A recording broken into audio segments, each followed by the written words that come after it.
recording, or start the not recording, but the stream, and we'll get it tweeted out. There it is. Sweet. All right, let's see. Twitter. Oh man, there it is. He's got now. How many words does that drink have in it? Hopefully a lot more. Because I have something that I have a personal deadline for tomorrow or tonight that I want to put out tomorrow. So, awesome. Is live. Oh, there we go. Stuff. There we go. Tweeted out. So that should be live now on the tweet. Sherwin, what's going on? I changed my password on my PC today. and you know how it goes with those. With password changes. I don't know what it is. This is funny. Oh, man. If you're on the live, Sherwin has changed the password on his computer, and he has no idea what it is. Oh, this sucks. And that was when you were sober. I even dealt with IT because the normal process for how you do it didn't work for me. I had to put in a ticket. Oh, man. Had to open up the ticket with IT. And I don't have my work notebook with me. So Glueck, what's the... I may be computerless, which is going to suck because I had a great set of notes. Oh, bummer. Glueck, who do you contact for... who do you open a ticket with for jeffgluck.com? Oh man, my IT guy is terrible. He doesn't know what he's doing. He has no clue. I mean, yeah, I guess it's myself. That sounds like the PETM IT guy. You know what I do for my IT? I go onto YouTube and I search videos for how do I fix this. Yeah, right. There's definitely a Google element to. You know what? You have an IT guy. That's exactly what he's doing. It's just that you don't have to do it. Yeah, that's what I've come to find. So let's see. We got a few folks on. Welcome everybody. Thanks for coming in, and we'll any chance I have caps lock on? Started shortly. Sherwin's trying to figure out the old password on the new password on the old computer. Good news is that all the IT stuff goes through mine, so we're good there. Sherwin, we'll have to. No, I can't. I mean, I gotta figure this out. All right. We're just playing the Jeopardy song here in a moment. Was it phone? Last password plus one? No, it's not that simple. I wish it was. That's what I do at work. Usually I keep it pretty close to things that are close to me. Mm-hmm. And that's why, honestly, I thought I was the same password as I used for Gmail that I had to send you today. But evidently not. Let me see if it is. Okay. Because I don't think I tried exactly the same one. This is funny. That's good. Philly NASCAR in the house. What's up? A couple of droids. It is. Oh, nice work. He found it. Figured it out. Nice work. All right, let's not keep Mr. Glueck waiting too much longer. You ready to roll? Yeah, go ahead. Jeff, you ready? Yeah, I'm ready. All right. Like I said, it might cut out for a minute or so here. So with that, we are recording now. That's a good shirt, man. Thanks, man.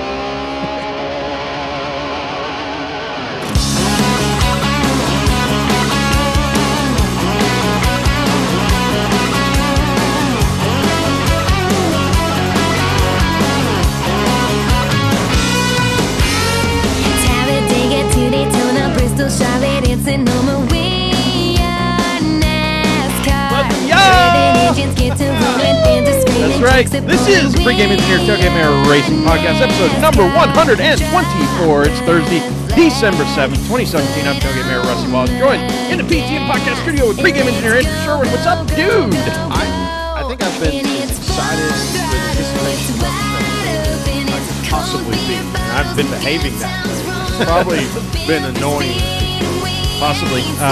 As always, y'all, before we get to it, this podcast is sponsored by you. That's right. You go to patreon.com/PTM. Join the What You Drink Club for as little as $1 a month. Get that free koozie, y'all.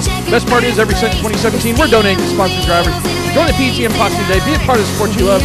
This week's show is brought to you by our official sponsors at the $5 and up per month level. That's Catherine Keeks, Dasher Stang, Laura Henshaw, Harry Balzanga, Mick Rose, Chad Sterling, Aaron Bearden, Robert Keplinger, Tony Saul, Colin Graham, Eric Kepner, Ryan Keeper, Marilyn Beth, Patrick Cleary, and Jeff Brown. And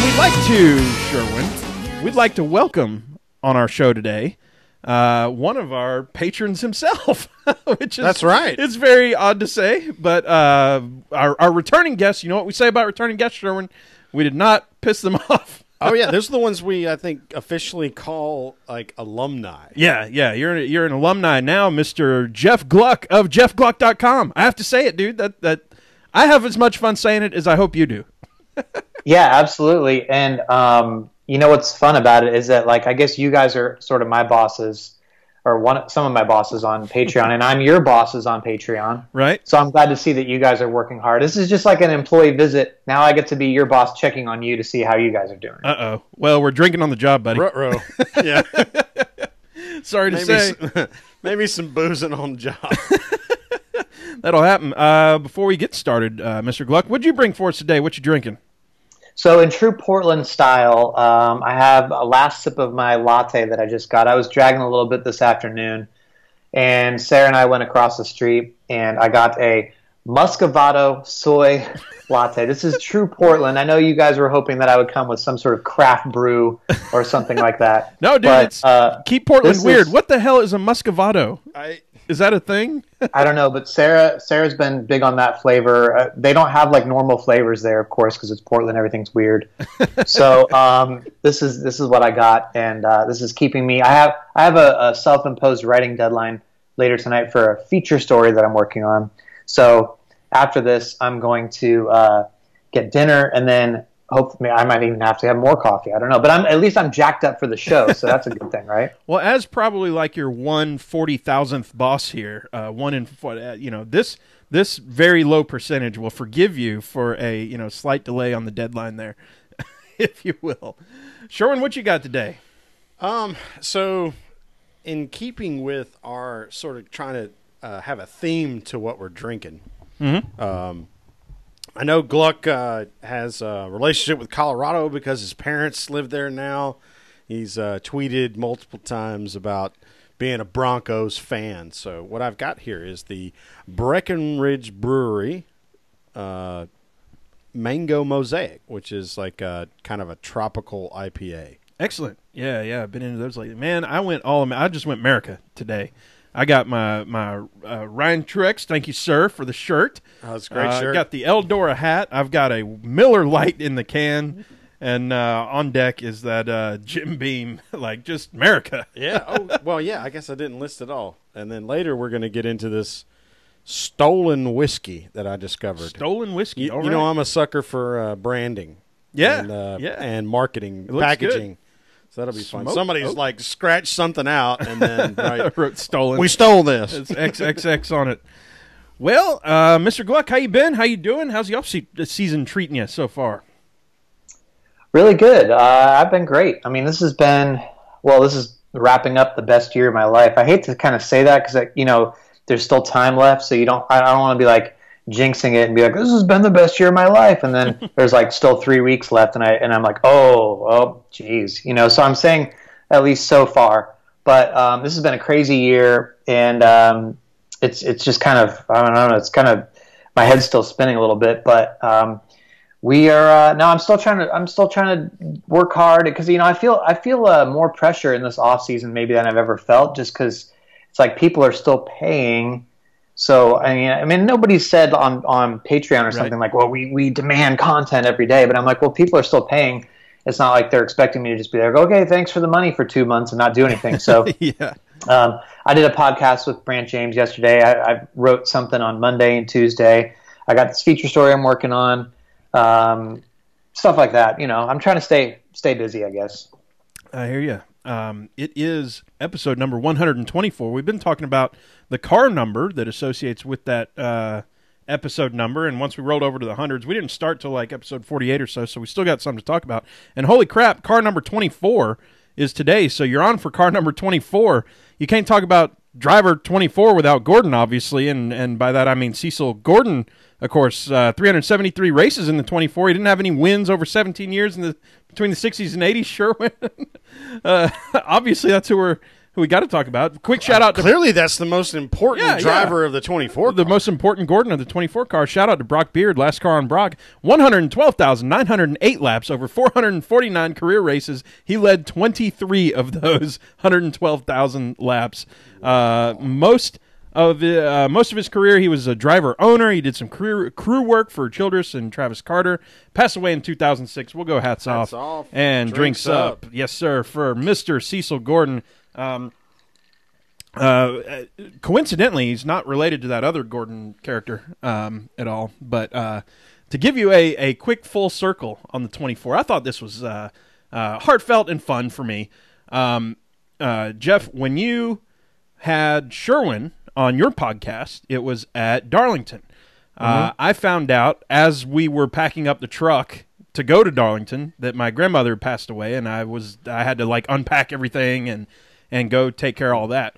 My grandmother was a huge Jeff Gordon fan. Like, she followed NASCAR, big Jeff Gordon fan. Always talked about what Gordon was doing that week. She would listen to the podcast, Sherwin, and anytime we were mentioning Gordon, I mean, she's texting me she had her iPad thing. I don't think I realized that. Yeah, I don't think I really talked about that. But so here we are, car number 24, and we got Glueck back on.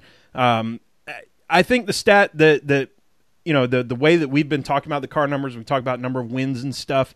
The car number 24 has the fourth most wins of any car number ever, and they're all from one guy.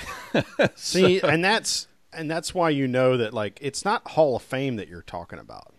Yeah, with that guy, it's some higher level of that. Yeah. Jeff, what kind of like superlatives can we throw at it without repeating ourselves all the time? Hall of Legends. Hall of Legends. I like that. Okay, that works. I like that. Who else is in the Hall of Legends? Well, you can't go too far down the line, or else it waters down your legends pretty quick, right? I mean, it gets to be like watered down beer. The quality is just not as strong. So you would almost have to say, first of all, if you're going to call the Hall of Legends, you almost have to cap it. And then if you put somebody else in, you have to boot somebody else out and say, sorry, you're not quite legend status anymore. Okay. This has to be like harsh. It's like no feelings in the Hall of Legends. Like, sorry, hey, you were good enough at one time to make the Hall of Legends, but you're not. You got to go. So it's not Mount Rushmore. Like, it's not permanent. That's right. Well, because you got to make room. You got to make room. If it's a Hall of Legends, there's 100 legends. It's just not legendary enough.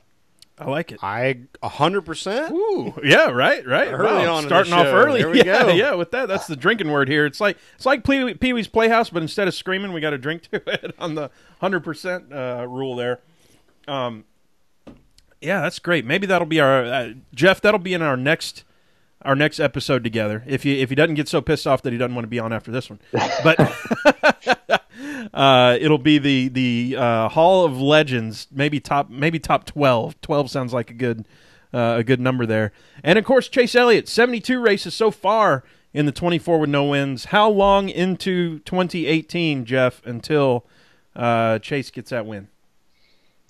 All I can say is that it better be before the next driver of the 24 gets a win, William Byron, because tell you what, if William Byron goes out and wins his first race in the 24 before Chase Elliott wins his first race in the 9 or at all, it's going to be like kind of like this hot under the collar moment where the pressure increases on Elliott even more, because it's sort of like, okay, this guy is supposed to be the next guy, and if he doesn't win early next season, it's just going to be more and more like, can he ever win? It's going to start dogging him bad, you know. Like it's the kind of thing where it's going to be a story all the time. Right. And I mean, that's a lot of it. He has heaped on enough pressure on himself, as everyone, you know, that seems to be a lot of the story too, is the amount of pressure he's heaped on himself.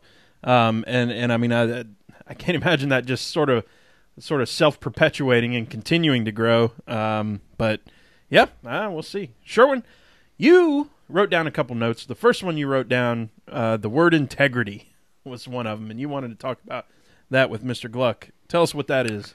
Oh, yeah. So as a part of this show, Jeff, a lot of people had asked me that, to talk about, and this is not a segue, just it's going to happen later in the show, about things that everybody knows is happening, but hasn't been officially announced yet, or maybe an outlet that you're like kind of squinty-eyed at has made an announcement. But I've always tried to coach our followers on Twitter when it comes to news that if it hasn't come from Jeff Glueck, Bob Pockris, or Nate Ryan, then it isn't real yet, and you need to wait until those guys talk about it.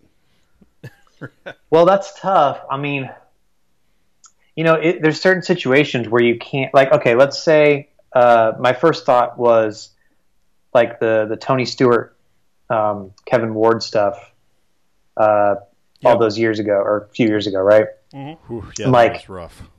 People were tweeting me for hours saying, have you seen this? Have you seen this? Where's your story on this? How come you're not tweeting about this? People were saying, oh, he must be asleep. All this stuff. I was very aware of it from, like probably 20 minutes after it happened. But until I'm sure, or I really have the facts, or I really feel like I have sources and have confirmed information, I just can't. I really don't want to put anything out there if people aren't, if I can't take the risk of being wrong. So I'm ultra cautious on that kind of stuff. It doesn't mean that if somebody else reports it, it's not news. They may have confirmed it first or something. I'm going to be usually one of the last people on something if it's breaking like that, because I just don't, it's not worth it to me to risk my reputation or even put something out when, like, let's say the family's not ready to talk about it yet. You see sometimes on Twitter, like, people are like rushing to announce somebody's death where like the family hasn't even confirmed it yet or something like that. Like, that's just, why do that? What's the point? Just to make yourself look like you are on it or something? So I'm typically cautious in those situations, I guess. Well, I don't know how things are monetized when it comes to the internet world, in terms of like maybe people want to go to your site, and that means that a company that wants to advertise with you is going to give you a certain amount of money based on level of hits that you get to. But on Twitter, I can't imagine. So we know that Twitter, at least at the surface level, doesn't track views or reads. It only tracks likes and retweets and quote tweets, potentially. Impressions or whatever, yeah. And it tracks impressions. I guess maybe that's the way it tracks reads. Yeah. Like if someone actually clicks on the individual link itself as opposed to just reads in their feed. But I tend to lean on your side of the fence, especially after having made a couple of mistakes of retweeting people that were a little bit advanced on information that maybe wasn't ready to be shared yet, or maybe even turned out to be false. It's like, I think, like, so far be it for me, a fan NASCAR podcast co-host, to try to give the news, especially if it's like breaking in the moment news. So we just don't do that over here. Well, I mean, that's not the space that we occupy, if you will. No. We're here for this is entertainment, analysis and goofing off. Jeff, maybe we'll do kind of a roller coaster here. Okay. There's a serious topic there. How about a fun topic? Tell us the evolution. It feels like there's been an evolution of the Jeff Glueck from jeffglueck.com. I feel like the first time was kind of testing the waters, and now it feels like hey, this is me. Y'all know me. And what's the reaction been? What's the evolution of that been like? No, I'm still not at the, hey, this is me. Hey, I'm Jeff Glueck from jeffglueck.com. I'm not at that level yet. You don't close your eyes when you say it. You can't close your eyes when you say it. That becomes that's a whole different thing. I'm not. I'm barely holding it together a lot of times when I say it, because I can see that the driver is up there. I start to go, Jeff Glueck from jeffglueck.com, and you can see some of them, like, they'll snicker, or Some of them just don't give you much of a reaction anymore, but especially at first, it was really kind of embarrassing. I had this interaction with Lewis Hamilton that I really wish I had gotten the video. I asked Haas F1 team to help me get the video from Formula One, but apparently they only put it out to like their rights holders or something. So it's maybe someday, I'll be able to go in the archives and get it. But it was after qualifying it in Austin. And so what's crazy about F1 is they have a moderator, and he stands right next to the drivers. And if you've ever watched one of these F1 press conferences, you'd never know. But the guy is right there. He's this French guy, and he has his shirt like, half unbuttoned with his chest hair showing and all this stuff. And he's like, he has this little notepad, and he's, so you raise your hand. He's like, questions. Who has questions? And so. So I raised my hand like in this qualifying press conference because I wanted to ask a question, and he kind of looks at me and he's like, no. So I'm like, maybe he'll come back to me. I don't know. So like he's like he's judging hard on like the people asking questions. Like there's this Italian dude, and he has this long-winded question, and the French guy interrupts and he goes, no, way too long. You cut the question. So I'm like, oh crap. So like I'm super nervous about asking my question. So like I raise my hand, and he finally calls me. He's like, gentleman dear in the blue shirt. So like, so I get the microphone, and I'm like, Lewis, Jeff Glueck from jeffglueck.com.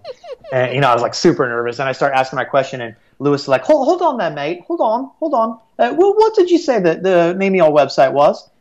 And I'm like, jeffglueck.com. He's like, that's your site.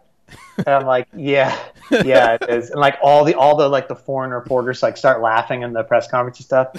And Lewis is like, oh, okay, Jeff Glueck. Okay, yeah, okay. Like he was just messing with me or whatever. But it was fun. I got my question out, and he gave me a good answer. But I was just like, oh, I can't believe this is happening. So I'm just still not comfortable, even in NASCAR press conferences, with saying the Jeff Glueck from jeffglueck.com thing, because I just think it sounds dumb. I mean, I wish I'd come up with a better name, honestly, but all the name that I think of, I like go to GoDaddy or whatever, and people, they've already taken it. So I may just be stuck with jeffglueck.com for now. There are, and this is not a knock on other folks, there are a lot of friends of ours in the podcast world who have really cool names, and I think it's because maybe we didn't have the creativity to come up with like a cool name, like our friends at Lap Traffic. And every time they talk about Lap Traffic on a NASCAR race, those guys are, hey, they're talking about us, and right front tire, and right front tire went down. Hey, he got his name on there. Nobody's ever going to say PETM on a NASCAR broadcast, but on the other hand, everybody knows what PETM is. Well, and that personal branding too. So there's two sides to every. Like you can be really quipsy and create this really cool phrase or whatever you want to describe yourself as, a nickname or whatever you want to call it, or you can just be you. And both of those things do actually work. Yeah. So I guess from one uncreative name to another. Totally respect what you're doing. Well, it would just be nice, like like I had Monty Dutton write a couple times this year, and Aaron Bearden. Yeah. So like if I'm going to have other people write eventually, to bring on more contributors or something. I don't know where this is all going, but I can't really see. It'd be better if it wasn't like jeffglueck.com, because Monty Dutton, and actually in a press conference this year, after Truex won Charlotte, he said Monty Dutton from jeffglueck.com, and Truex was like, no way, seriously? That's freaking awesome, man, or something like that. See, that's the reaction you're not going to get from any other website or any other name, man. That's what's so cool to me. I love that. Yeah. And you have Dale Jr.'s blessing, dude. I mean, come on. That's, yeah. Well, I guess for now it's working. Like Laura Sue Henshaw says, too late to change now. Yeah. So, I love it. I love it. Here's Laura Henshaw, by the way, is a big supporter of ours too. She's been very supportive. Yeah. Yeah, and by the way, Thank she's you, Laura. not feeling very well, so I hope she feels better, or at least is laughing at this, because laughter is the best medicine. That's so. true. That's true. I'm going to raise a glass. Raise to a her glass. right She now. is active in our live chat feed on the YouTube. So, All right. she's hearing everything you're saying and what we're saying live. All right, Laura. Feel good. So, Jeff, here's something I thought was interesting question. I'm gonna kind of change it around a little bit. We do this podcast as a total hobby. It is a money sink, and our only opportunity to like get money through Patreon. It's a cost center. Yeah. We're just gonna dump all that money because I didn't want to have to deal with taxes and stuff. We're just gonna go like give it away to somebody, some driver somewhere at the end of the year. For us, it's not an obligation thing. It's not a I have to do this thing. And you hear about a lot of people if you take your hobby and you make it a job, then now it's no longer a hobby. And I hear that in a lot of different professions that you might think is really fun or cool to do. I hear it from pilots, sure, when I hear it from media people. Does it still have that magic for you to do the podcast and still be fun and all that versus the overhead stuff that you have to go through? Yeah, I mean, it's an interesting question, because I guess I'm coming from it from a slightly different angle, because for me, I never was doing anything with racing when it wasn't a job. Because like my first race was the first race I ever even watched was one that was assigned for me to go to. So for my job, for my newspaper job. So I've never come at it from like, hey, this is just something I'm doing for fun. So it's almost reverse, where it was so much of a job before, where you had a boss saying, we need this, we need this, we need this, you can't do this, you can't say this, to now I've gone and I'm having way more fun with it because it's just me. So I feel like I'm definitely working harder than I ever have. Like I've worked harder this year for sure than I did at USA Today, just because at USA Today, that's so cool.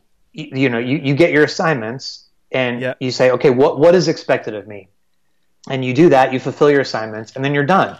So unless your boss says, hey, I want something else, or some news pops up, then you're on it. But like this feels sort of like it's sort of never ending. Especially the biggest part that's changed for me is like the interaction with people. And I still need to get better at that, but like the amount of like emails, DMs, Patreon messages, messages in the Facebook group, texts, whatever, just tweets in general.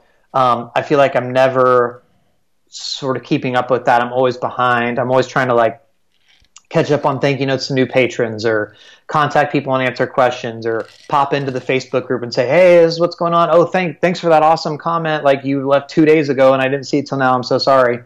So like that kind of stuff has become a bigger part of the job. And I'm putting job in air quotes big time here, because that's not really a job, you know what I mean? Mm-hmm. But I don't know. So I guess I don't really have as much downtime now, where like if I feel guilty every time I am sitting there not doing anything. Like I don't play video games anymore, because I'm just like, now I need to be taking this time and doing something related to this site, or building this, or adding this. But all that said, I'm having so much more fun than I ever have, and I'm enjoying it so much more that it doesn't feel like I'm working harder. It doesn't feel like it's a job, because I'm having a blast doing it. So like I'm enjoying it. I have energy. This was the first season in years where I got to end of the season at Homestead, and I'm like, damn, I'm so bummed that's over. I wish it wasn't the off season, because like normally I get there and I'm just like, oh, the grind. I'm just so tired. I can't wait. I just need to rest up. I just need to get away.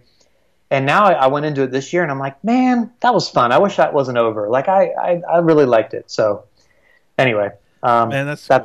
Yeah. Yeah, that's too cool. And like you said, well, shoot, now I gotta keep the pace up for the patrons and everything too, during the off season as well. So, well, do you anticipate that your excitement for doing what the job is would ever get overwhelmed? I mean, obviously you can't speak to things that you haven't seen yet, but obviously this year's could have been as overwhelming as any year yet for you as a NASCAR beat writer / reporter / journalist / podcaster, however you want to describe your role.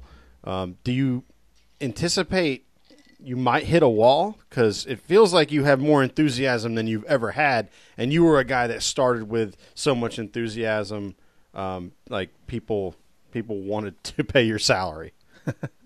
Yeah, it's weird. I think if it got stagnant, then it was just sort of like routine and normal. Because I don't care what you do, I feel like any job gets routine and boring after a while.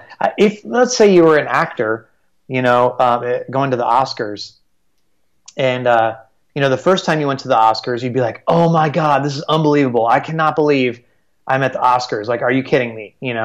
Then the second time you'd go, you'd be like, "Oh, this is really cool."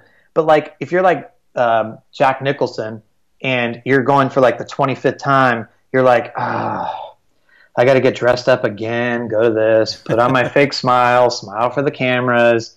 You know what I mean? Like, it has to get old at some point, even the coolest thing in the world. So I think if this stayed at a level where it was like, people were excited at first, and now they're just like, ho-hum, whatever, then that might be the case. But the thing is about this, so far at least, is like every day people are like so enthusiastic, and they're saying such nice things and being like, oh, this is the best $5 I spend a month.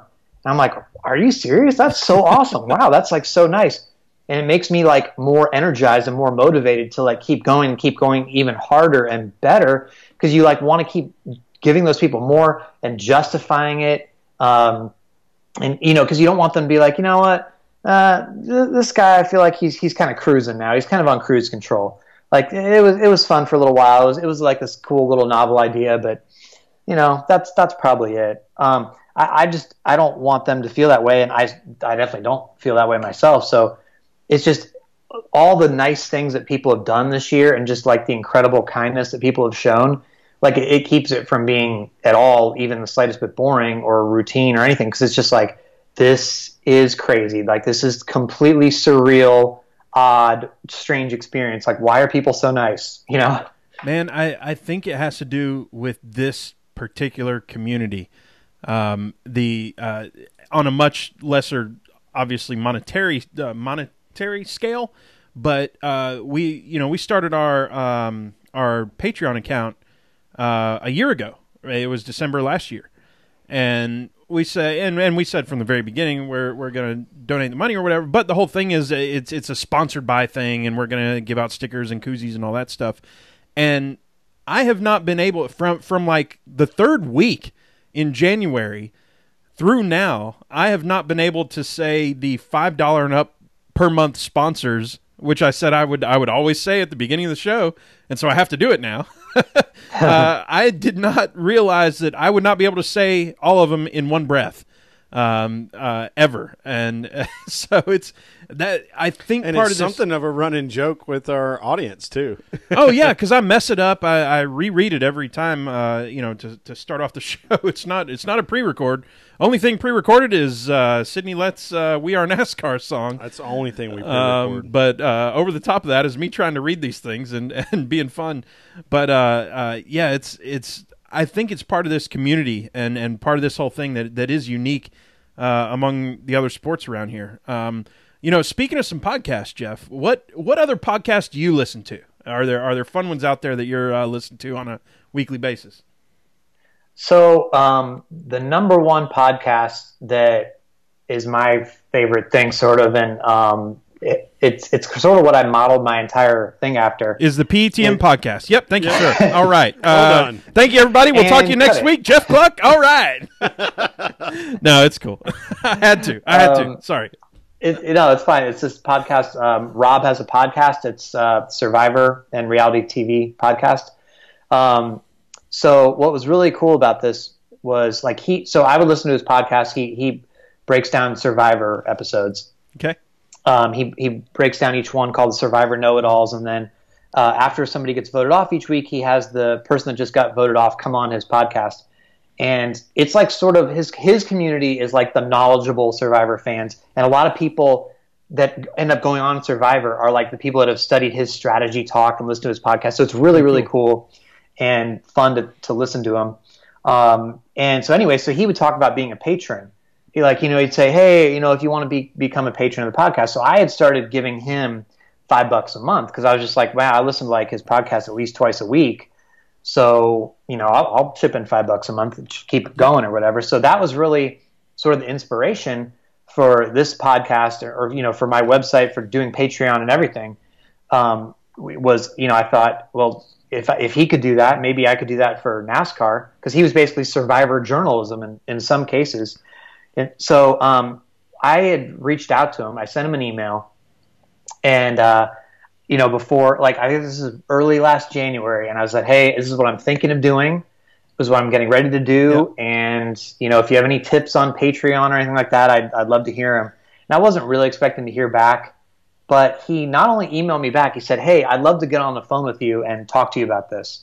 So I was like, oh, really? I mean, he doesn't know who I am at all. Right. So this guy who, like, I'm a huge fan of, he got on the phone and talked to me about Patreon for like 35 minutes and talked me through the whole thing. And it was like having my own private podcast or something, because I'm like, oh my God, he's talking to me. And it was so cool. Like, I just thought that was such a nice thing. And so he really gave me confidence to do it. And he's like, initially I was just going to do the website. And he's like, you really should start a podcast too, because that's really, really growing. And I'm like, all right. He's like, no, seriously, you need to do that. So that was why I ended up doing my podcast. So that's the first one that comes to mind when you say that. But taking your podcast out of the running for the best NASCAR podcast. My favorite NASCAR podcast this year was probably the Door Bumper Clear podcast. I really like the insight that those guys gave. And yeah, it's really not politically correct a lot of times, probably offensive to some people. But I've told TJ and Brett this both, but I mean, they tend to give a lot of information that I don't even know if they realize how much insight they're giving. Like, they'll say, oh yeah, and when this new rule is coming next year for Xfinity, blah blah blah blah, and you're like, wait a minute, has that been announced? What? Or like, they didn't tell us on the roof that was a rule for the restart, and you're like, ooh, interesting insight, and also to hear what they think of other drivers in a very honest way. So that's probably the NASCAR one where I just feel like I can't miss this, because like, they're saying stuff that I really need to know. You know what I mean? Yeah. I have pointed every one of our listeners towards Door Bumper Clear as often as I possibly can, because I feel the exact same way. I think they provide insight, humor, and a level of decorum that you would not be able to find at the journalist or the fan layers. Yeah, and they're unique in that Venn diagram, if you will, of those three being insiders, but also being entertainers and entertaining. Yeah, absolutely. I mean, it's amazing. I mean, we had Spotter Brett on the show, and a little birdie Sherwin told me that he might make a second appearance at some point. He's definitely going to make a second appearance at some point, and he definitely called me a dumbass yesterday on Waze because he has a voiceover, and it's fantastic. I just downloaded that, and I'm so excited to. I'm going to go get lost. I think it was Rika Porter, who I see in the comments here, who said that she got lost and she got called a dumbass on Waze by Spotter Brett. So the one thing I'm disappointed to hear is that Spotter Brett on Waze apparently doesn't have a thing where he goes, "What an idiot!" Oh, how did he? Maybe he's like trying to copyright that for some other business appropriation. It's going to be a T-shirt or something. What an idiot! Yeah, I would buy that T-shirt. I would buy a T-shirt for sure that says like, "What an idiot!" and just says Spotter Brett on his Twitter name. Oh man, I was interrupting you during that whole time, but you're right. If he doesn't have an online store with either just "What an idiot" or hashtag "What an idiot" on any kind of article of clothing you might want to buy, that needs to be something they should do. Yeah. Maybe somebody should tweet it at him. Somebody more important than me, or maybe we'll just ask him on the show. I think we usually like to. So last year he was like, asked me, going into Daytona, and so we had him on the pre-Daytona preview show or whatever. Yeah. It was a blast. Jeff, we've been talking about Patreon and really this whole business model and stuff, and very recent news with the Patreon fee structure changing and all that. Curious about your reaction to that.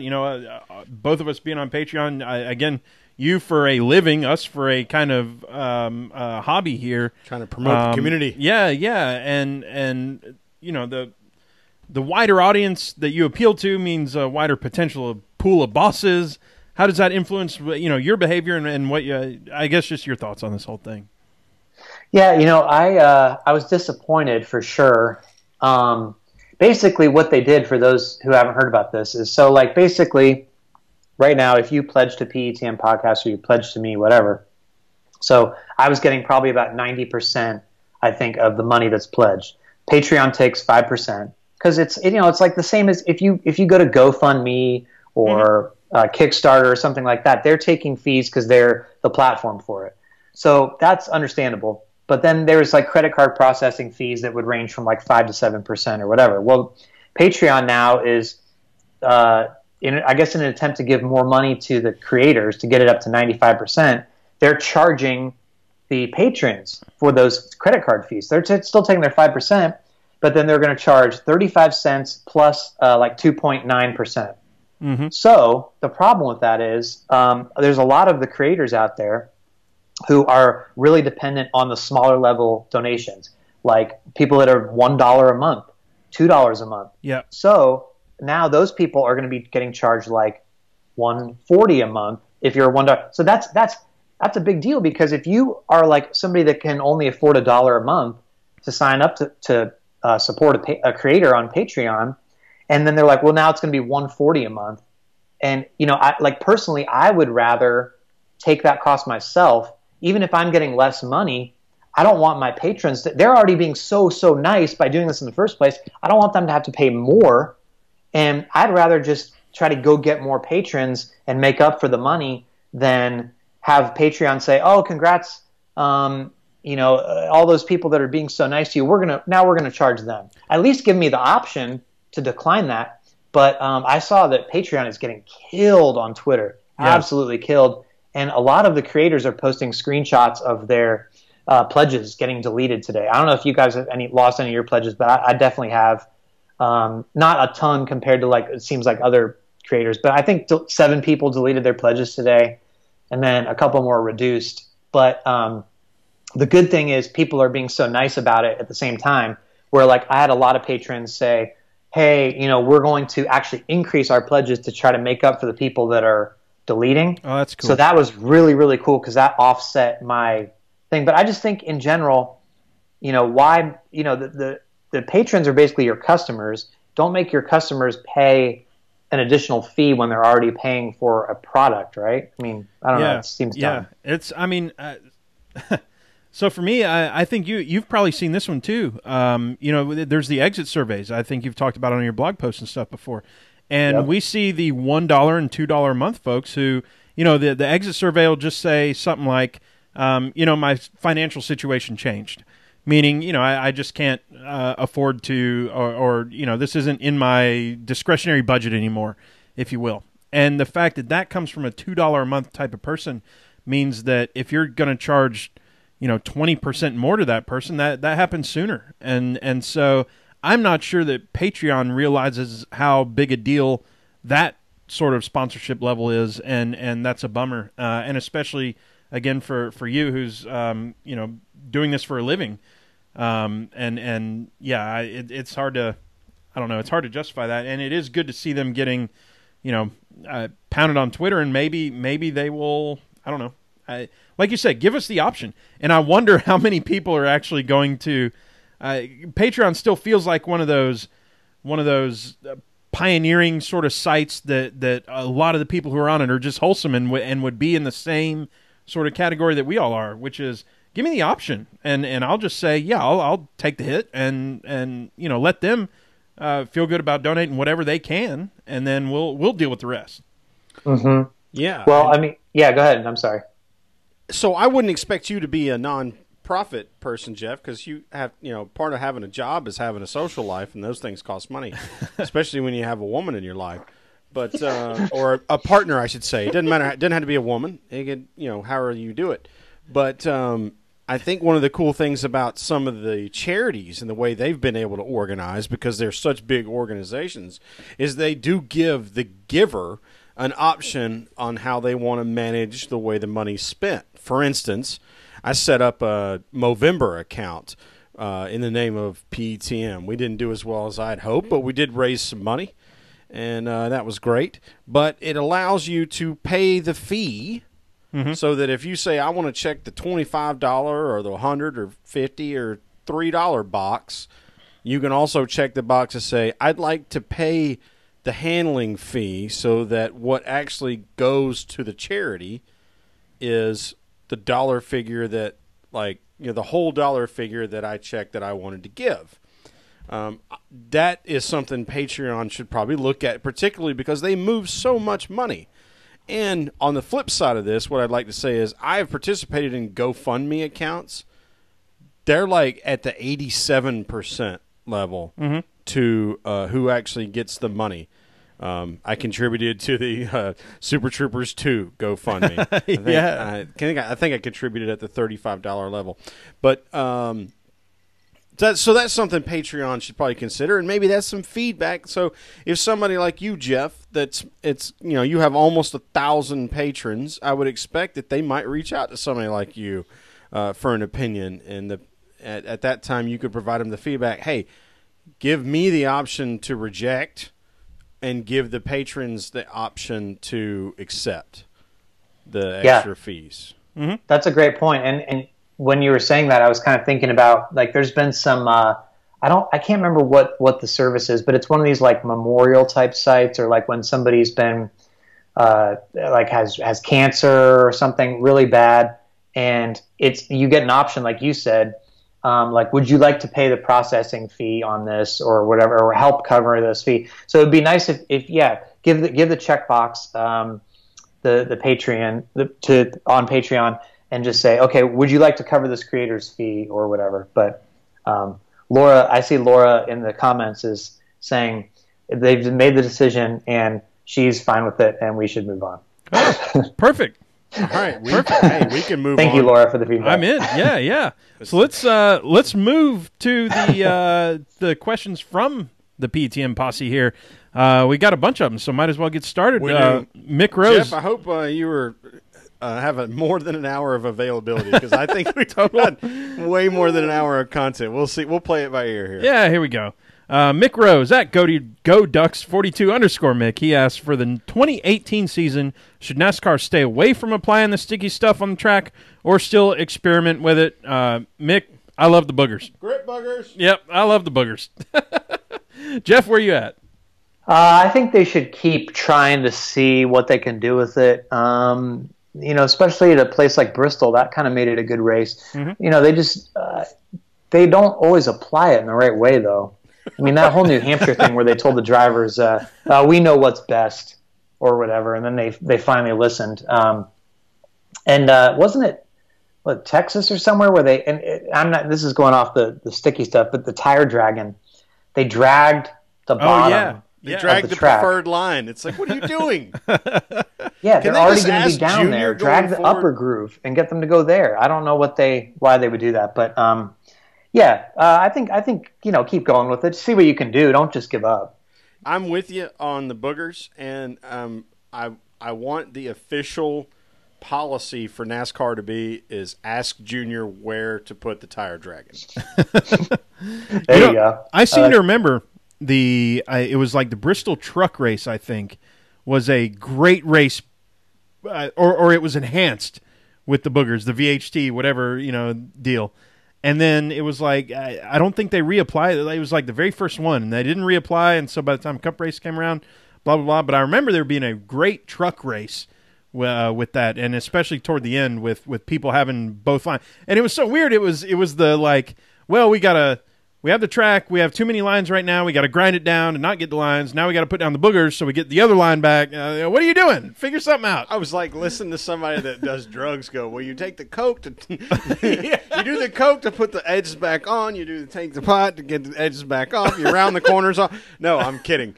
I mean, that's a real conversation I've heard, but that's a great so Bristol, the middle groove and the high groove are the preferred grooves for all three series until you put the boogers down in the bottom lane, and then all of a sudden you have three. Mm-hmm. And that you're right. That truck race was fantastic. So we'll see how it goes going forward. But I agree. I think we're all three in agreement that testing this kind of thing out is probably a good idea. Yeah, it's fun. Laura, fromage is good. I got it this time. Not from age, but fromage is good. Jeff, how do you feel about being an inspiration to upcoming riders in the NASCAR media world for being the first successful, fully Patreon-funded reporter? And what advice do you have for those following in your footsteps? The pioneer. Wow. That's tough, man. That's got a lot of responsibility around that question, doesn't it? I don't know. Am I that much, or, would people want to follow that model? I don't know that's, I mean, I will say that it's kind of, the traditional route is getting harder and harder to do and to pull off. I used to tell, I get these emails all the time and they're like, hey, I'm a student in school, or I'm thinking about getting into writing. Like, what can I do? And, I used to always tell people, well, just make sure you go the traditional route. I mean, there's still a lot to be said for coming up through the local newspaper ranks, learning how to do that, getting your base skills before you try to just leap into NASCAR writing. But, these days, there's fewer and fewer NASCAR jobs. I mean, you talked to Brant last week. USA Today cut him. Just yesterday, NASCAR.com cut Kenny Bruce, and apparently Holly Kane's not going to be writing there either anymore. So earlier this year, the Charlotte Observer cut their NASCAR writer. Now they have a guy who does it, a few races a year, but he's not full-time anymore. So that's 4 huge NASCAR beat writing jobs that have gone just this year. And you could go back and, the last few years and see these jobs disappearing. So maybe the route that is like this may have to be the route, unless you're with it directly through like an NBC Sports, which is broadcasting the races. But even Fox Sports, this year, here's another one. I mean, Tom Jensen this year got cut because when Fox Sports tried to go to their the pivot to video thing, got rid of all their writers. So even if you're with a NASCAR partner, you may not be safe. So that's really bad news for people that want to get into NASCAR journalism. It could be that the way you have to come up is to build a following, just start blogging or covering it your own way, doing columns. One thing that I would really encourage people to do, two things. First of all, I really think that I see this a lot from younger writers. They're still trying to cover the races in a very traditional way. Like they're trying to say, this is what happened in the race, this guy won, or during the week, this is the news that happened. Breaking news, this crew chief got replaced. But I feel like if you're a younger writer trying to make a name for yourself, don't do that. I mean, everybody's already doing that. So that's why I don't know if you guys have noticed, but I pretty much try to come in with the analysis like almost immediately. Yes. Like I do like the, what happened, what it means, is this important, and questions going forward. Like I think people are really looking for analysis as much as news now. So you've got to try to stand out. And if the news is already out there, don't waste your time. Come in with something different. Come in with an opinion. Like if I was going to tell a young writer today, how should you cover NASCAR? Do opinion-based stuff. The news. Jenna Fryer's got the news. Bob Pockrass got the news. Yep. Let them. You're not going to trump them with your Twitter feed on what's going on. So come with something different. And so that's the second thing. Along those lines, you've got to stand out. I mean, think about like Last Car on Brock, who you mentioned. Mm-hmm. It's a completely different thing that nobody else is doing. And he's got that little niche now. Or the Racing Underdogs, talking about, he's tweeting radio chatter about all these guys that everybody else is ignoring.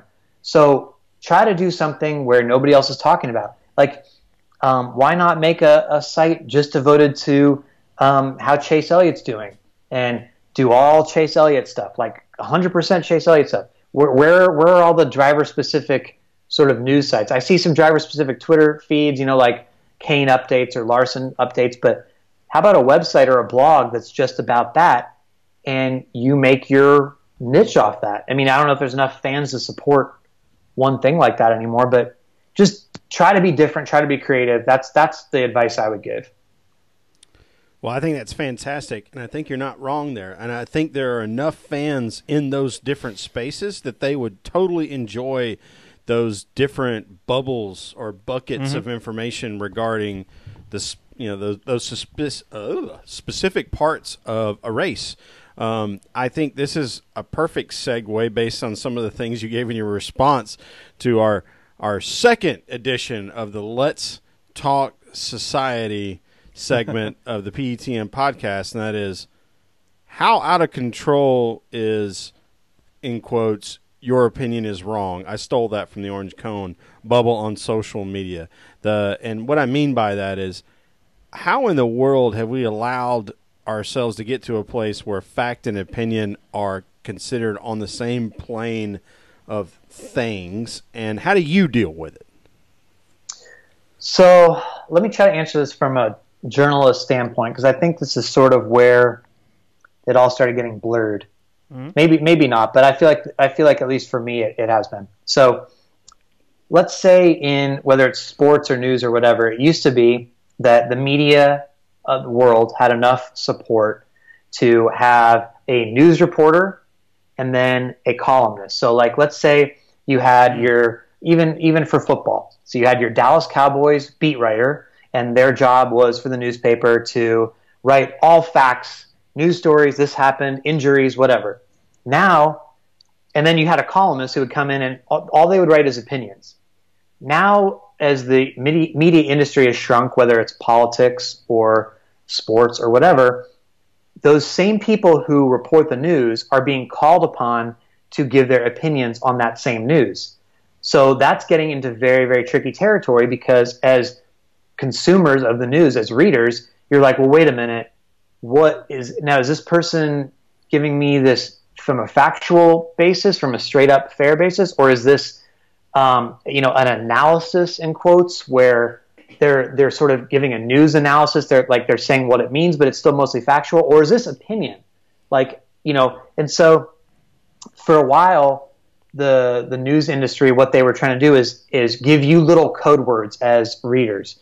So what they would say, like if you see the word column, that is supposed to be straight opinion. If you see the word analysis, that's supposed to be, I'm telling you what I think the news might mean without giving my actual opinion, which is really murky.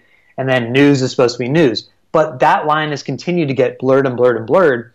So, in my position now, even at USA Today, before I started doing this, they were saying, hey, we need you to do a story on this and then do an opinion piece on this, because the opinion stuff really drives the conversation. That's what gets a lot of traffic. And I think readers, especially as news outlets, whether it's an athlete or a politician or whatever, they break their own news now. They say, I am doing this, I'm going to this team. So the instant reaction is, well, what does this mean? Is this a big deal? Is this a good move? Well, who does this put out? Whatever. So that analysis is becoming more and more important as social media puts out their own news. So it's a very, very blurred line right now, and I think it's only going to get worse. And because there's no policing it, Yep. The only police is the readers themselves, Yep. and there's no journalism police to say, you can't do that. Yep. Interesting. Do you have a comment, Rusty, you want to? No. So, here, I'll say this. This was part of the follow-up to that question. I don't know if this is PC to bring up with you, Jeff. Have you seen the retweet if you hate Glueck thing? I tweeted that. I retweeted that. I knew he had. So that's why. Yeah, that's awesome. So I think the lead into that would for me was because in NASCAR more I think so than any sport that we follow that any noise is good noise. I think that was kind of what Dale Earnhardt taught everybody, that, hey, as long as they're making noise, that's good for you. You're probably selling T-shirts. PRs, good PR stuff. Yeah. I mean, Jeff Gordon sold T-shirts that said Jeff Gordon sucks on them, and he made money off that. Wait. Can I get a Jeff Gluck sucks T-shirt? That would be awesome. And can I get a PTM sucks T-shirt? Ours is probably more hot off the press. I guess we still have to have our exchange with the live traffic guys, but currently they are the shittiest podcast on the internet, and we are in second place. Right. Okay. Which is probably a better place to be. Let me jump in for just a second though, because I agree with you to an extent that more noise would be good, but at the same time, like that, you don't want to go full Skip Bayless or full Stephen A. Smith. I mean, actually, if you do, that's probably the path to success in the world, because they get paid literally millions per year to express their horrible hot takes and opinions. Scripted, by the way, scripted. Wow. Yeah, and it's all just complete trolling you. It's to get you angry and say, I can't believe that idiot. Oh my God, he's so wrong. It's to get you fired up. It's good, I guess, if you're generating a conversation, but I don't want to go down the road where I'm just being like, I'm saying stuff that's not true to me. I say stuff that I hope people will agree with, because, I don't want to, I would actually like to get along with people. I don't want to be the guy that's like, oh my God, can you believe what that guy said? That's another thing. I mean, if you are a journalist out there that's willing to go full troll, full and not care how controversial you are, you'll probably make it, because people won't be able to stop themselves from hate reading or hate consuming your content. Hate consuming. I love that. Hate consuming. Yes. They'll hate themselves for reading it, but they can't help themselves from saying, oh my God, what does he say about this? I would just rather to be able to look myself in the mirror. I don't really want to go down that road as a journalist, but I know what you're saying though. I'm going to start quote tweeting people #hate consuming when they say something really crappy. Yeah. Well, it's like my wife Sarah. She watches The Bachelor, but she watches The Bachelor. You know what I mean? She is angry at it the entire time. We'll be sitting there on the couch, and she's just complaining about it and saying, "This is so dumb. Oh my God." I'm like, "Why are you watching this?" She's like, "Because I hate it." Or it's just. You know what? I'm going to admit today, and I listen to a lot of music, and I try to stay current on stuff, and I listened to an entire new country album. I'm not going to name the artist or anything. I listened to. Come on! No. I'm not going to do that. Tell me after. I'll tell you afterward. I mean, tell it on the YouTube. I'm not here to disrespect nobody, because they work hard to put this thing out. It's a real, and they put their hard work into it.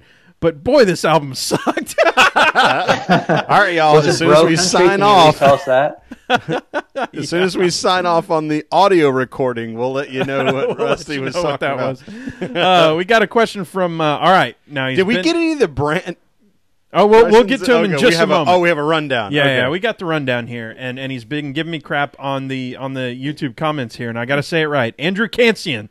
I got it right this time. Let's try. At KHANTZIAN. All right, here's your three choices. If you go back to 2014 and tell your past self one of these three things, which would be the least believable? Martin Truex Jr. champion in 2017, Alex Bowman taking over for a retiring junior, or that 5 of the 16 chase drivers from 2014 are no longer in the sport. Which one is the biggest? Least believable. Yeah, least believable. Wow, Sure, that's such a good question, Andrew. I think I would have to go with Alex Bowman taking over for a retiring junior, because that's 2 in 1 right there. That's juniors retiring, which, I mean, given his health stuff and whatnot. But then Alex Bowman in 2014, who the hell's Alex Bowman? That was, honestly though, I don't know. I kind of have to disagree with you on that. Okay. Because it would almost be believable that you could say, okay, Junior's getting toward the end of his career, and Alex Bowman was a young guy. Maybe he could have made it. He could have won a race and gotten, a David Gilliland push up to the top or something. I mean, I'm not saying I would have called it, but Right. you know, Wise. it was at least maybe possible if some things had fallen the right way. But the Truex thing at the time, I mean, that seemed really like a long shot. I mean, his first year at Furniture Row, I mean, that was just like that was a step down from Michael Waltrip. Everybody's like, oh God, he's going to sell for Furniture Row. That's too bad. So, I mean, just the fact that he would be champion, that's crazy to me. I think I wouldn't have believed that one. Sherwin? That he would win 12 races in 2 years. Well, after winning two or three in the previous 10. Yeah, I think Martin Truex has got to be it. When you look at, you say, if you got to deposit me back in 2014 and say what's going on right now, I would say Truex being a champion is pretty unbelievable. Bowman, definitely less unbelievable. Like the kid, clearly the only reason why he never got a full season chance in a junior motorsports Xfinity ride was because they sponsorship was getting weird, and he didn't. He's not a name brand. Like we all thought he was a back marker, I think, as has been called, but because he raced for BK in that Dr. Pepper 23 car, and sometimes number 23 in the 83 car. But he is not a back marker driver. He was driving a last place car. Yeah. So let's. Great question, Andrew. Cancian, by the way. Cancian. Frank Villat. And with this, sure, we're not going to go blow my nose. This is kind of embarrassing. So we're going to ask Jeff, and then I'm going to run out for a second, and then come back like nothing actually happened. Oh, I do this all the time. And then the people who are listening on audio are going to know because I admitted to it, and I could have done this whole thing without doing that, but I've already done it. So now what? We always disclose. Frank Villat asks. Sorry. What's the most hilarious response you've ever gotten from an interview question, and who did it originate from? Rusty, out. Oh man, that's really tough. I'm not going to be able to come up with like a on the spot answer like that. I have a really bad memory when it comes to this kind of stuff. My memory is horrible, so I can identify. The funniest, man, that is so tough. I feel really bad for Frank that I can't like think of a good answer right now, like that just had me laughing. I'm trying to think of like the last time I was just like super laughing at a question. And now I feel bad because I having to stall long enough for the bathroom. You remembered that Frank was the one that asked the question is impressive to me, just so you know. Well, I was trying to pay attention. I don't know. I'm sorry. I have to think about this one. I'll just try to tweet Frank or something if I can think of a really funny response. But so this is one of my favorite things about the PETM podcast and the way we do things, especially since, if we edited, we could probably close this gap and leave it out, but we're not gonna because we don't do that. And what happened? I leave and then you no, like 10-second pause. Yeah. Oh no, I wrecked the whole thing. But Jeff's gonna go back and do his homework and think about something cool, and he's gonna tweet at Frank. But we don't have a current response, which is fine because guess what? Oh, we got some questions. More. All right, we've got some questions from your buddy Brant James. Okay. He always makes me uncomfortable, so I'm excited for these. Excellent. All right. Well, the first one's pretty easy. Well, comparatively, maybe this will be embarrassing, but comparatively easy. Have you reconsidered the ethical dilemma on the high five from Dale Jr.? Oh God. Perfect. So you might have to give the. This is going to generate a good response. You're going to have to give the posse some context on that before you answer, because I actually don't know this story. Okay, so we're it's after the race. Junior just retired, or he just got out of the car for the final time. So it's Homestead. Homestead, yeah. We're on pit road. There's this absolute mob scene around the car. I mean, so many reporters. I'm probably like 4 or 5 people deep. I can't even hear anything he's saying. I can hardly see Dale Jr. at this point. So I'm just kind of standing there in the middle of the mob. I'm not sure if he's going to keep talking long enough for me to get up there or not to hear anything. But I'm just kind of standing around and trying to document the scene. So, the crowd dwindles down to like maybe about, I don't know. I was probably 3 people back, 3 people deep. I mean, I wasn't even close to being up front where Junior was, so I could hear what he's saying. So all of a sudden, I see Junior kind of look through people in my direction, and he kind of makes eye contact, and he kind of like gives a head nod, and I'm just like looking at just staring back at him. I'm like, who's he nodding at? So he just kind of looks at me, and he's like Jeff Glueck, and he like reaches across everybody with his hand extended and like holds up his hand for a high five. And I'm like, so I just like high five him back.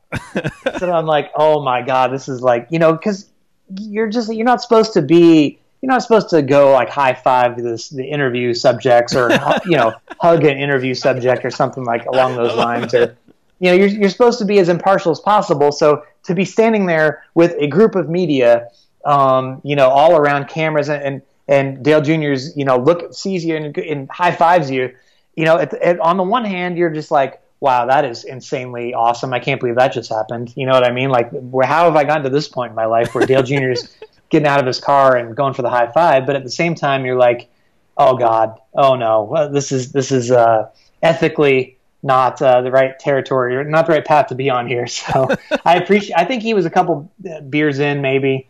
I appreciate the acknowledgement. It was really nice of him to try to say that, oh, hey, I see you there, kind of stuff. But at the same time, you're just kind of like, oh God, what are people going to think about this? You know what? I think every one of your bosses appreciates that, and in this new era of Patreonism and gonzo journalism, that's the place to be. I love that. So second question from Brand James. It's going to need some more context. I think he asks like all these inside jokes now. Are you why are you so scared of a bonfire? Whatever that means. Oh my God, are you serious? He asked that? Wow. Okay, this is Brant doesn't realize. I mean, I'll out him on this. I mean, Brant has killed people. Yes. God. Yes. He's killed people. Here's what I mean. So we were in Watkins Glen, and so we're sitting at this brewery in Ithaca, and there was this little fire. It was a beautiful night outside. We're sitting there, and he goes, "Hey, these logs, they're like haunted by the spirits of the Adirondack woods or whatever." And I was like, okay. He's like, let's set them on fire and release the spirits. And I'm like, okay. We're like having beer. I'm like, yeah, that's fine. So he like puts the logs in the fire at this fire pit at the brewery, and it's nice. We're sitting around the fire, and he's like, I'm releasing the spirits, and we're like, yeah, we're drinking beer. So we get back to the hotel, and 20 minutes later, I get a call saying, hey, have you heard about this Tony Stewart thing? I'm like, oh, God. So then we get to the track the next day, and I'm like, yo, not to be morbid or something, but did you kill that guy with your weird spirit stuff? I mean, that was kind of odd. Let's never do that again. Jesus. So he's like, okay, yeah. So then so I think it's the next year, he sends me a picture of a bonfire. I guess it was a fire pit at his hotel. He's at Pocono. And he goes, hey, look where I am. Look what I'm doing. I'm like, dude, why are you doing that? Like, don't send me more pictures. Like, did you not learn your lesson? He's like, ha, ha, ha. Next day, Justin Wilson gets killed at Pocono. Oh, my God. Great. So I'm like, Brant, like, you need to cut out the fire stuff. Well, guess what? He sent me, I can't remember what else it was. He got somebody injured. Somebody got hurt or something like that at something. He was sending me a fire pit. He didn't kill that person. Okay. But he's continued to send me on my phone. I'll be like, oh, text from Brant. What's this? And it's a fire pit. I'm like, dude. No, you can't. That ain't right. He's got to know by now. I think he has not killed anybody this year as far as I know. But something always bad seems to happen at least when Brant does the fire pit. So now the secret's out. He asked. So there's your now it's on him. We'll bring it full circle back around to him. Hey, Brant, why are you still killing people? What's the story? What's the? That was great. So last question from Brant, and then we'll get on to Stranger Staying. We'll let you go, Jeff. Do you?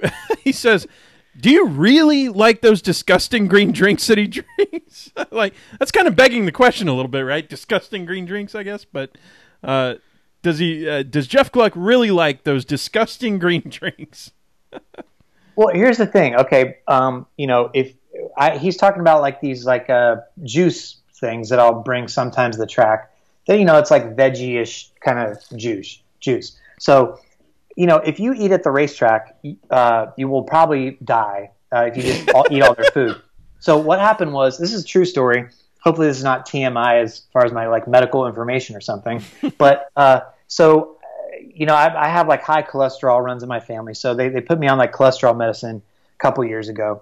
So I hadn't gone to the doctor for a year. And, this year I've been eating better. I've been working out more or something, and I'm doing pretty good. But the one thing that I changed was I stopped bringing groceries to the racetrack. And what I mean is, so they serve you free food in the media center at the racetrack, which is great. But every week it's hot dogs, burgers, pizza, fried chicken, barbecue. That's pretty much that rotation. So you're going to be eating one of those, and often because these tracks are owned by the same people, it's like the same meat. Like you'll go to like an ISC track, like you'll be at Daytona, you'll be like, oh, there's that burger, and you go to Fontana, and you're like, I swear that's the exact same burger. It's like it's the same. Threw it on a truck. Yeah. So anyway, so I this year, being on my own, being with my Patreons and all that stuff, I decided, I'm not going to spend the USA Today expense money and going to the grocery store and buying grapes or sandwiches or healthy stuff. I'll just eat it. I'll eat the food at the track. That's fine. I'll save my money. I need to save every dime I can to make it to as many races as possible. So I'll eat this track food. So fast forward to August, I moved to Portland. I've been here for a couple months. I go to the doctor, got to get some more cholesterol medicine or whatever. They take my blood, and doctor calls me back and he goes, what did you say your cholesterol was before? I say what number. I think it was like, I had gotten it down to 180 or something. He's like, oh yeah, it's up to like 245. Oh geez. I'm like, what? He's like, what changes have you done this year? And I'm like, dude, literally I've gotten healthier. The only thing I've done is eat all this track food all the time. I eat all the pizza, hot dogs, hamburgers, fried chicken, whatever. So he's like, I'm sorry, but I'm gonna have to double your dose. I'm like, but I'm 37 years old. I can't be like on crazy like heart cholesterol medicine already. He's like, nah. He's like, I'm gonna have to double your dose. So I'm like taking double the cholesterol medicine now. And so Brant wants to tease me about the green drinks. I'm like, man, I'm just staying alive. Dance and all. I like how it's, well, what changed? Well, nothing changed except all the crap that I'm eating. Yeah, exactly. Supersize me up with this mofo. Yeah, right. All right, Sherwin, bring us a Stranger's Thing. Oh my God! All right, we actually have two of them. Oh boy! All right, this is going to be one is going to be super tame, and the other one is not. I guess even okay. A little bit tame. Ashley, all right. Let me talk to me, Sherwin. I actually had to get it off my phone. Oh, he's clicking around, doing the click. He's straight up text messaging with Ashley now. Oh yeah, hey, all right. It's happening. You got the phone number, them digits. I got the digits. Send me that screen name, baby. Give me that G chat. All right. Oh boy. Oh, he's giggling. All right. This is the one I said. I responded to her. I don't think we're going to get Glueck to respond on this with any sort of resolution, any specific, because it would implicate you. But I'm going to ask it anyway. So, who is the one Twitter personality that you could block but can't? And I think what she means by that is, like, you don't like about half the crap they say, but you need half the crap they say for either your work or your personal interest. Yeah, and for sure don't call anybody out. But do you have one of those? Is that a thing for you? Something that comes to mind. You're like, yep. Oh yeah. No, I'll tell you. I mean, Jim Utter, right? I mean, there you go. No, I mean, Utter. I don't know how he does it. He always gets under my skin with the stuff he tweets, and we're fine half the time. Like at the track, we seem to get along, but he loves the troll or something. And so he'll just go off and just say things that I just can't help myself from responding to at times. So, I wish I could block him so that I wouldn't see that stuff and get myself mad. But for some reason, he does have news though, and there's like value in it. So you kind of got to see what he's saying. But I can't really do that because that would cause a big problem, and he'd get mad. He'd be even more angry or tee off on me or stuff. So, I really just need to do better. One of my friends in the media, I won't say who, when I tweet back at Utter, whenever, he provokes me enough I can't help myself. I'm like, dang it, why'd I do that? He texts me and just says, do not engage. Do not engage. But I keep engaging. I cannot help it. So, Ashley, that would be my answer. Excellent. That's awesome. It's like the reverse of trying to get Maverick to engage in Top Gun. Yeah. Get re-engaged. That's funny. Jim Utter has blocked me everywhere. Mostly, I like to laugh. The reason why that he blocked me, I think I can't remember if I did this from PETM or my personal, but I blocked him he blocked me by not liking that I said that NASCAR Camping World Truck Series gets better ratings than the IndyCar Series, which was a statement of fact. Oh, that one, and I saw that one. Blocked me, and I saw that one, and like Sherwin said, Jim Utter blocked us, and I was like, dude, what did you say? And I went back because Sherwin's handling the account, and I'm like, I get a little bit sideways. Yeah, and every once in a while you're just like, dude, yeah, you can't say that. People are going to take that wrong. And I went back and looked, and I'm like, all right, seriously. That dude needs to calm the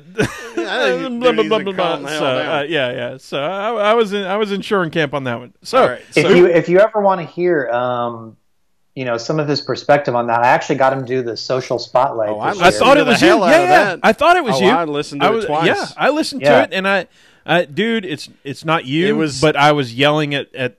I was kind of yelling at it. Everybody that I've spoken to, including Rusty, and anybody that would listen or want to engage that conversation right around the time you did that podcast with him, was confident that he was an absolute liar in that conversation. And I mean that's probably hard for you to, I don't know, Joe. Maybe you won't be on the next podcast. So he that was a lot of the talk in my Facebook group too. In the Glueckers Facebook group on Patreon.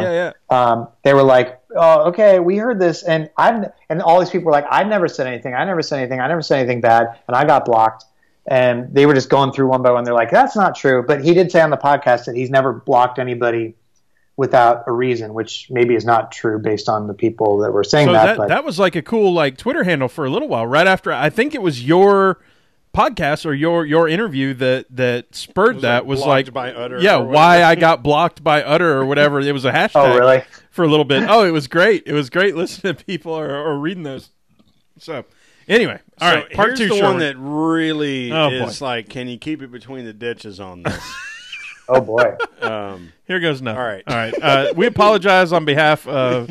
The following question does not. I don't even know what it is. Actually, it does represent everything that we are. Yeah. And it's going to be really funny, and it's going to be awkward, and it's going to be very human. Yeah. And there's nothing wrong with being human. All right. What was the most awkward activity you stopped in order to answer a text message? Like, well, wait a minute. Does it count if you're on the toilet? Right.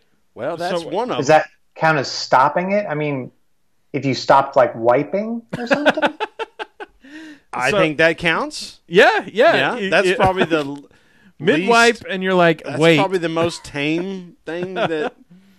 I mean, thank you for introducing something tame, because I was thinking of other things. It's not like I would be, looking at my phone during other stuff. I mean, that would be pretty bad. No, I mean.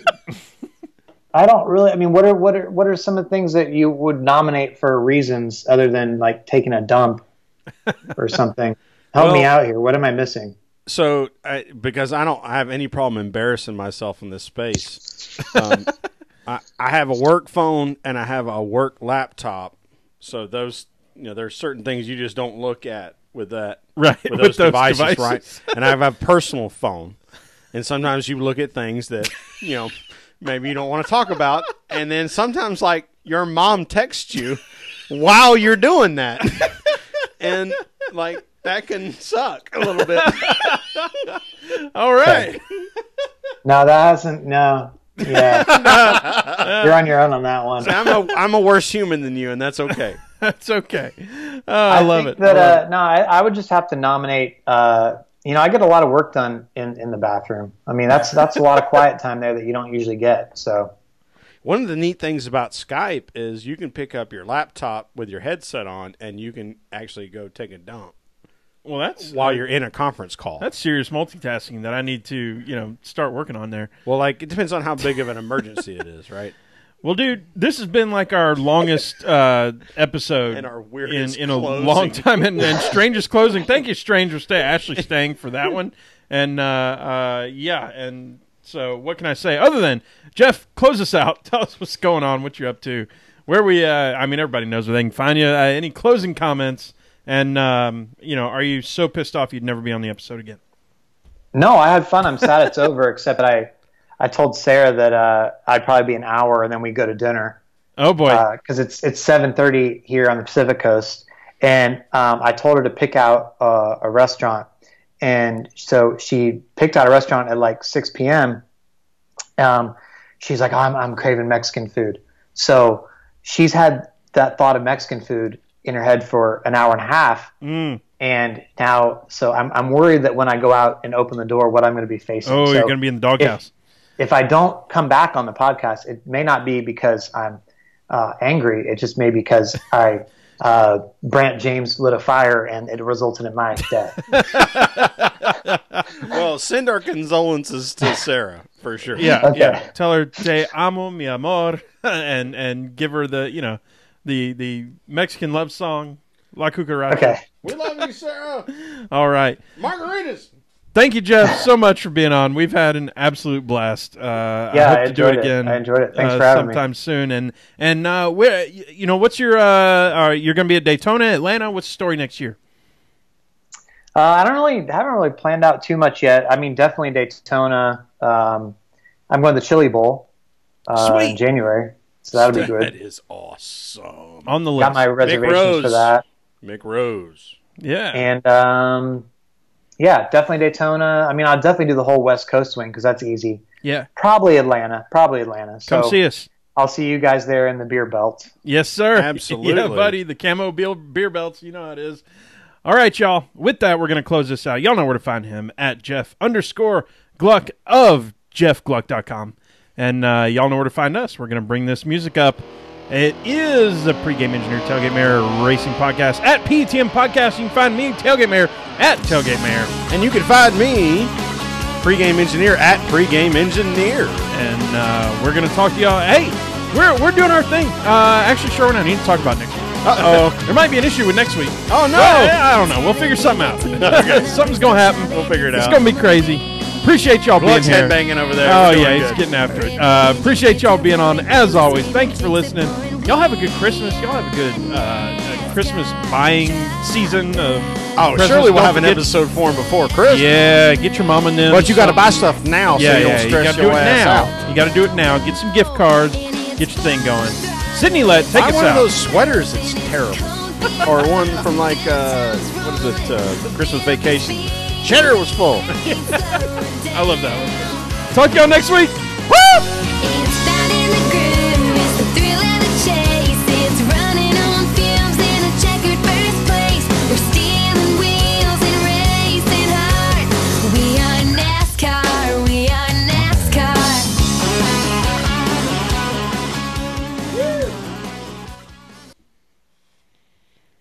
Beautiful. Jeff, you still with us? Yes, I am, sir. Oh, you're the man. Man, sorry to keep you on for so long. Don't let us keep you for too much longer. All right. That was It was fun though. It was really a blast. It went by so fast. So I know. I kept looking up, and you know what it was? It was at 50 minutes, and I was looking at the notes, and I was like, all right, we got like 3 more questions to go. We should be good. Might be an hour and 5 or something. And the next time I looked at it, it was an hour and 20, and I was like, Sherwin, we got to wrap this thing up. Yeah. No, seriously, it was fine. Well, Oh, I say man. that. Maybe Sarah won't be. Appreciate it. No, Well- she's fine. No, it was fun, though. Thank you guys for having me. Sorry it took so long to get it scheduled.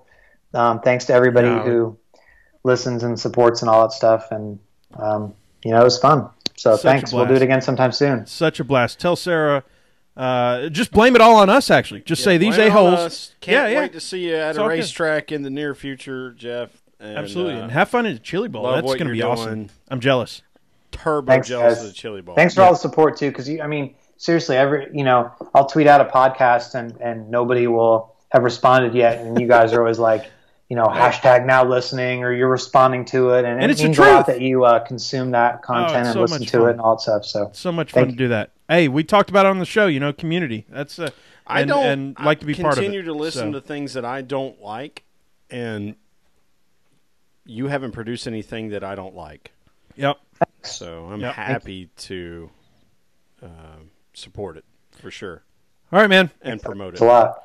We got to get to we got the Falcons Saints game going on. Realize I'm staying here for Oh, the rest yeah. of the You Falcons guys- Saints game. Yes, Enjoy sir. that, yeah. Yeah. So we'll catch you later, I'll see man. you Thanks a guys lot. Peace out. See ya. Tacos. Tacos. Oh, good times. Good times. All right, y'all. With that, we're gonna cut out the this whole thing, the YouTube deal. Thank you for hanging out. It has been an absolute blast. How about Jeff Glueck, as always? What a guy. What a stand up guy. dude. Like, What a not- guy. Nothing fake about that. Like, he is as genuine a human being as I've ever experienced. Mm-hmm. That's someone who probably shouldn't be my friend. You know what I mean? Right. Right. Yeah. Like not saying that he wouldn't want to be. No, he just doesn't. saying, he doesn't owe it to us he to doesn't be know us jack squat. right. And yet he's commenting now on the YouTube page while we're still alive. Yeah. What? That's so cool. So, with that, y'all, we gotta go. We actually really need to go watch this this football game. Well, we're down a touchdown. We got to go root our dudes on here. Yeah. So, quick story for the YouTubers only. I came into work today and sitting on my keyboard. Oh, that was and so I cool. sent you the picture. That was so cool. Sitting on my keyboard, one of my software developer, one of my employees, if you will, he had printed off this thing. He's got Falcons season tickets. I had Falcons season tickets for 20 years and got rid of them.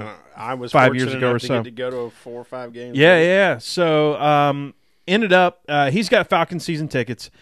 Ended up Dan Quinn, head coach of Falcons. He tweeted out something or whatever his PR person did. Who cares, But Dan Quinn, head coach of the Falcons, tweeted out this form letter. Permission slip. Yeah, permission slip. Yep. And it said, "Dear blank," and you're supposed to put in your boss's name. And then there's 2 other blanks within the thing where you put in your name. And he put in my name in the boss's name and put in his name in the other ones. And it pretty much says, please excuse this person. Dear Tailgate Mayor. Yeah. Dear Tailgate Mayor, this person. Actually, I'm going to pull it up right now and read the whole damn thing because it's funny. Because I had sent you the picture of Oh, it. yeah. It was awesome. And it says, Dear Tailgate Mayor, it's Saints Week and Thursday Night Football. We are asking all of our fans in Mercedes-Benz Stadium to crank the noise to another level as the Saints visit our house. I would not expect, employee, to fully do their job at the highest level on Friday, especially after expending all their energy at the game. The battle for the NFC South is at hand. We, the Falcons, will bring the juice on the field and ask for the same from you in the stands. Please allow, employee, to be a couple of hours late or even work from home on Friday, December 8th. We ask for your understanding and, most importantly, your support. In brotherhood we rise, Dan Quinn, signed Dan Quinn at the bottom with a Falcons logo and his picture. I'm like, I get to work. That thing is sitting on my desk at 8 o'clock in the morning this morning, and I pick it up and I start laughing. And the fella walks in. He's like, "So, we're good tomorrow." I'm like, "Yeah, dude, do what you got to do. Get them Saints gone, man." We that? Yeah, we that. So there you have it. And we got some work to do because we down a touchdown. Yeah, all right. Well, let's do this. We got to run, y'all. Appreciate y'all being here. It's been a blast. And Jeff Glueck, what can you say other than thank you, Jeff? Just all around best dude ever. I mean, he's been so gracious. Yep. So we'll catch y'all next week or something. We'll have to do some chatting here in a minute. Yeah. But we'll figure it out. So with that, peace out, y'all. Thank you. Woo! See y'all next time. Go Falcons. Rednecks.